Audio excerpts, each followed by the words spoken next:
السلام عليكم، يعطيكم العافية. طبعا احنا اليوم في الحلقة الثانية من برنامج خليك صريح من جريدة الأنباء.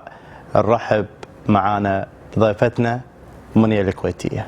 هلا فيك مفرح وهلا بجمهور الأنباء وجمهور مفرح الشمري، عزيز علينا واخونا وصديقنا، بس ما يمنع انك انت صحفي جريء. منية، طبعا احنا برنامجنا صريح، ومثل ما يقولون ان الصراحة راح. انا ببلش وان شاء الله القى عندك الاجوبة الصريحة ان شاء الله. ان شاء الله. منية مذيعة، طبيبة، مغنية، ممثلة، شنو انت بالضبط يعني؟ وين ما القى جمهور اروح. في جمهور في الغناء اروح، في جمهور تحت عدسة التمثيل راح اروح. ما في حد يسوي لي قيود، ما عندي قيود، كله مجال واحد. عدا طبعا الطب او طب الاسنان مو مجال فني، لكن يعتبر جزء من حياتي اللي انا عشتها، مفروضة علي وعلى الناس اللي يعرفوني، والحمد لله مجتهدة فيها وواصلة فيها مراحل عليا يعني. طيب، بين كل المهن اللي انا ذكرتهم الحين، انت وين تلقين نفسك بصراحه يعني؟ اللي انت ذكرتهم هذول مو مهن، المهنه الوحيده اللي انت ذكرتها مهنه طب الاسنان. هذه مهنه انا اتقاضى عليها اجر واشتغلها بشهادتي، مو عطيه من الناس ولا منحه من احد، شهادتي. أنا كنت من ال50 الأوائل على دولة الكويت، الحمد لله فضل من الله. استلمت درع من الأمير، رحت منحة وبعثة على حساب الديرة، وطبيبة متفوقة، وبعدين رحت دراسات عليا وأخذت الحمد لله الزمالة البريطانية في جمعية الجراحين الملكية البريطانية، تقريبا أول طبيبة أسنان جراحة في الكويت، ففضل من الله أنا أعتز فيها. لكن المهن الأخرى كانت مهن مساعدة، يعني أقدم في تلفزيون الكويت، مو غلط، هم شافوني وجه زين، إن شاء الله أني أنا زينة ومقبولة عند الناس. بس ما كملتي معاهم؟ ما في شيء اسمه ما كملت، يعني أنا عندي ظروف بعد، ساعات ظروفي تجبرني أني أسافر مع زوج، ساعات ظروفي تجبرني في الحمل، في ولادة، حالي حال الناس، يعني ترى واحدة من الناس، من نسيج المجتمع اللي طبيعي ممكن تاخذ إجازة سنة سنتين على حسب ظروفها. طيب، انت قلتي تتقاضين اجر مقابل مهنه طب الاسنان، انت تشتغلين وين؟ حالي حال الاطباء، كنت في حكومه طبعا، والان عندي عملي الخاص، عيادتي عياده منية فتان لطب الاسنان، وافتخر فيها، افتخر ان انا طبيبه اسنان الحمد لله. منية، بدايتك كانت مثيره للجدل بالساحه الفنيه والاعلاميه. شنو تقصد بمثيره للجدل؟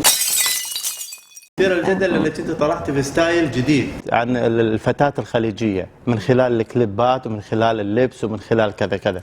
انت كنت مقتنعة بهالشيء هذا؟ مفرح، انت لازم يعني، او الناس، مو بس انت تتكلم طبعا منبرك عن الناس وتشوف الناس شو تقول.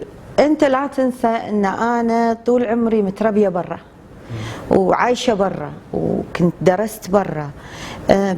ستايلي ترى نفس ستايل البنات الطبيعيين اللي ماشيين بالشارع، بل بالعكس، يمكن أنا أستر منهم، يعني أنا بأحيان كثيرة أستر منهم. ما يمنع أني أنا، ومو غلط ترى ولا عيب، أنا امرأة رياضية، أحب طبعا مو الرقص المثير، أحب رياضة الرقص، هذا ما يفرق عن أي بنت. ترى كل البنات الآن تجيد الرقص.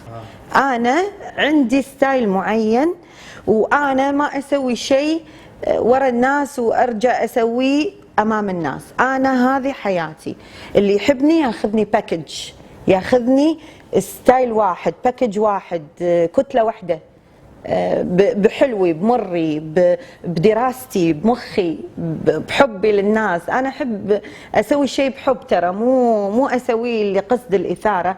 الحمد لله انا مكتفيه، ما عندي مشكله مع اي حد يعني. شنو معايير الستر عندك انت يعني؟ الستر اول شيء ستر لسانك. هل انت سترت لسانك عن اللي انتقدوك في الجرايد؟ الحمد لله عمري ما غلطت بحد. بس رفعت عليهم قضايا. من حقي عشان أكف أذاهم عني، مو عشان أعاقبهم، عشان أكف أذاهم عني بس، ومن حقي. بس أنا رجعت بيني وبينك وندمت، قلت أنا ليش أرفع قضايا وبعدين أنا مو قاصرني نفس ما الناس تسوي، مو قاصرني فلوس عشان أرفع قضية وأخذ تعويض. لكن فعلا أنك ترفع قضية يوقف اللي قدامك عند حدوده، يعرف أنه إذا أخطأ سيعاقب، لأن من أمن العقاب أساء الأدب. بتآمن أنك أنت أن أنا ما راح أرد عليك لأن عارفة أرد عليك، بس لازم أوقفك عند حدودك، لا تدوس لي على طرف لأني أنا محترمة معك. رفعتي قضية وندمتي عليها، وعلى منو؟ رفعت قضية على أحد صديقاتي صحفية وأنا وايد أحبها، وهذا ولم يفسد للود قضية، ولليوم لما نتشاوف نلم بعض ونحضن بعض ونحب بعض.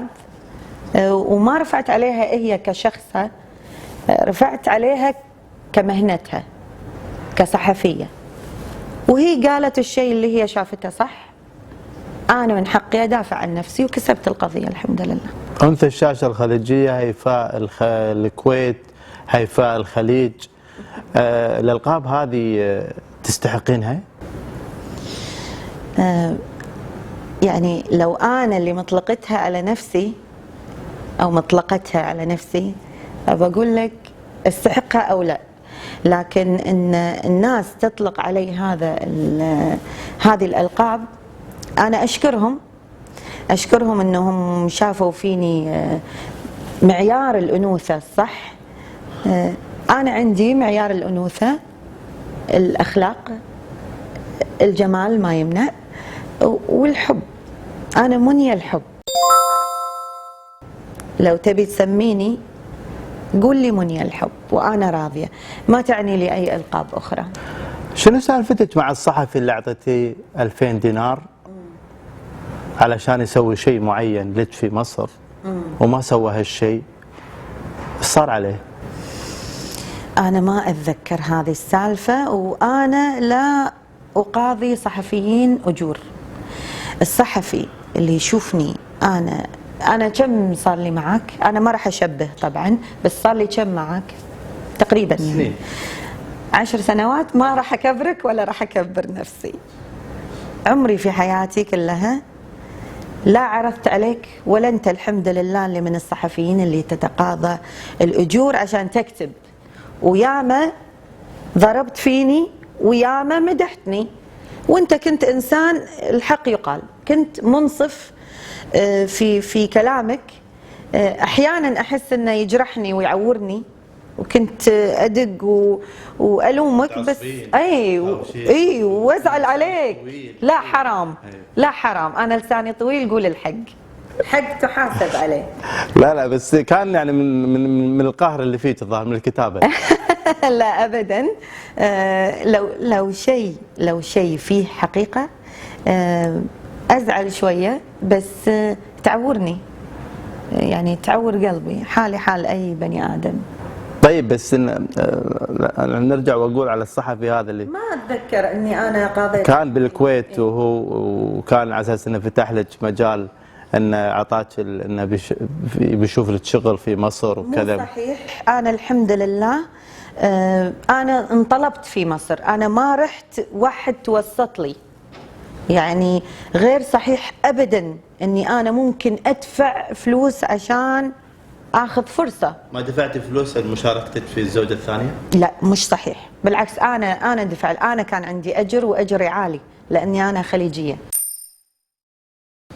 لا غير صحيح هذا الكلام، وكان اجري بالدولار بعد. دولار؟ نعم. ويسأل في ذلك رئيس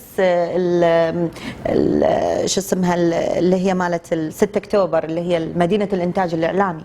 أنا طلبت بالاسم لأني أنا أجيد اللهجة المصرية. تجيدين اللهجة المصرية؟ نعم أجيد اللهجة المصرية. وعلشان كذي خذوك يعني، ولا في مقومات أخرى؟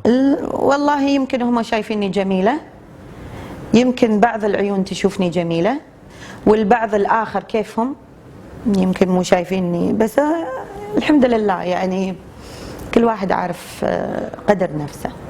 منيا ليش ما يحبونك الوسط الفني؟ لا يحبوني. شوف، العين دائما تكره اللي احسن منها، وانا فضل من الله سبحانه وتعالى. بس لا يعني انا ما احب اختلف مع احد، ولا تحطني في اسئله ان تخليني اذا هم يكرهوني لا يكرهوني بالزياده. دائما العين تكره اللي احسن منها. اذا انا عندي فضل من الله شهاده عليا، من اول مسلسل سويته الحمد لله ضرب، واخذت عليه اخذت عليه جائزه افضل ممثله واعده. ما حد ينكر ابدا نجاح شر النفوس، والناس كانت تتكلم عن منيا طبعا. وانت طعنتي في الجزء الثاني انه ما نجح لانك انت غبتي عنه. مو انا اللي طعنت، الجمهور هم اللي قالوا لي لانك انت ما شاركتي بالجزء الثاني وبالجزء الثالث فاحنا ما شفناه. جمهور عريض كان لشر النفوس، وكان نجاحه ملحوظ، وينكر اللي ينكر هذا النجاح هو اللي نكره. أنا الحمد لله فضل من الله لما أقول إني نجحت بشغلة أو صنع اسمي الشيء الفلاني أنا أعترف فيها، على الرغم من اختلافي مع نايف الراشد، وإني أنا في أحيان كثيرة إني أنا أختلف معاه بالرأي، لكن أنا ما أنكر إن شر النفوس صنع اسم منيا. على طار العياده، انت يعني انت اللي يعني تباشرين تشتغلين بيدك ولا في طاقم طبي عندك؟ اشتغل بيدي لحالات الفي اي بي. محظوظين والله. مشكور مفرح على اطرائك الطيب. انا اشتغل الفي اي بي، الحالات اللي هي الهاي ريكومندد او اللي نسميها اللي يطلبوني بالاسم، لكن في ستاف طبي هم مسؤولين عن التقويم والجراحه والتركيبات.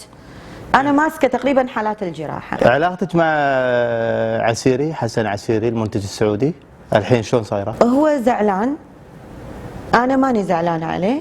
هو تكلم بالجرايد، انا ما تكلمت عليه. انا لي بوليسي معينه، لي سياسه معينه اتعامل فيها مع الناس. انا اذا مفرح زعل علي اراضيه لاني اعزه ولاني ما شفت منه شر.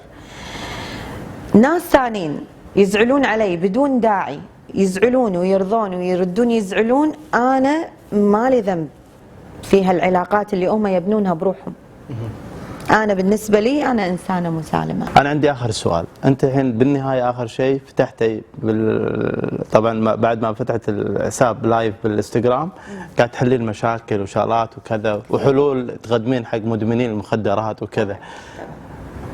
هذا الامر يعني شنو الثقافه اللي عند منيا على اساس تدش في هذا الامر؟ اي شيل في الحب، في الحب، في الحالات الادمان، الفشل وشغلات ذيلي. هذا ما ادري، احس انه بالتعليقات الشباب مو تخصصك يعني جد والله.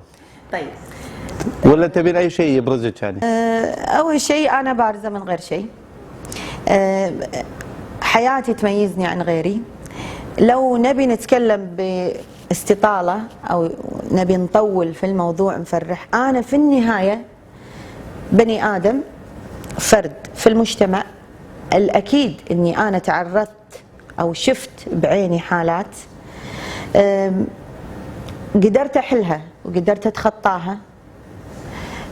لا تنسى أني أنا طبيبة بالحب، وهذا الشيء اللي خلاك أنك تتخصصين بهذا وتفتحين لايف وتحلين مشاكل العالم. أنا ما تخصصت. أنا اللي يسألني عن حلول واللي يسألني عن مشكلة أرد وأساعده. أنت عندك مشكلة؟ أنا لا الحمد لله. شوف، لا أنا بقول لك شغلة، إحنا بشر كلنا عندنا مشاكل، لكن كل ابونا نتنافس شلون نداري مشاكلنا الاجتماعية والحبية والنفسية والمادية. كل ابونا نتنافس ونبهرج نفسنا ونسوي لنا برستيج.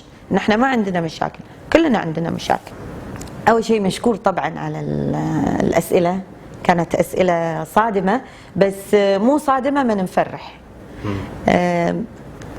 أنا دوم صريحة، وخصوصا مع أصدقائي، لأن لو شخص ثاني سوالي هذا اللقاء ما كنت راح أرد على نص الأسئلة. يعطيك العافيه دكتوره منيا، واحنا سعداء جدا باستضافتك. كل الشكر لكم اعزائنا المشاهدين، نشوفكم في الحلقه الجايه.